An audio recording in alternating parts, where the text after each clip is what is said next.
Some ideas for crafting effective subject lines are to, one of the ways to do that is to front load information in the subject line. So basically what that means is when you send out a message, oftentimes email clients will truncate that subject line. So generally, depending on how subscribers have set up their preview panes or have set up their inboxes, how they choose to skim through what's in their inboxes, the subject line will be cut off, sometimes at about 55 characters. So generally what we say to marketers is that you should front load the most important information about the content or the offer of your message in that sort of first half of the subject line. So definitely include your company name and try and include as much information about the offer or about the content of the email that you think will be most relevant to that audience that you're going out to.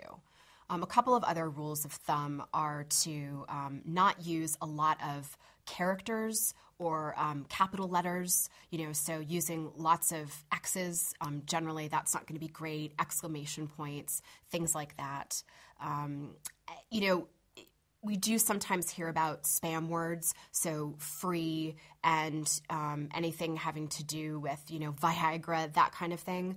And that is important to not trigger things like content filters. But again, what's most important when it comes to actually making sure that message gets delivered is going to be the marketer's reputation, their sender reputation.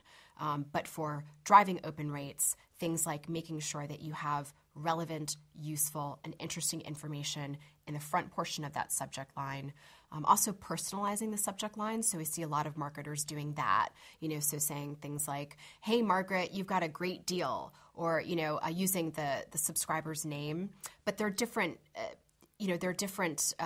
sides of that coin. Some people say that you shouldn't do that because actually a lot of spammers do that. Some people say that you should. And so really, a lot of times when you ask somebody who's in the email marketing industry what you should be doing with your program, that person is always going to respond, it depends. Because it's always going to depend on what you're trying to do with the email channel, who your subscribers are, what expectations have you set with them, and what are your business goals for email.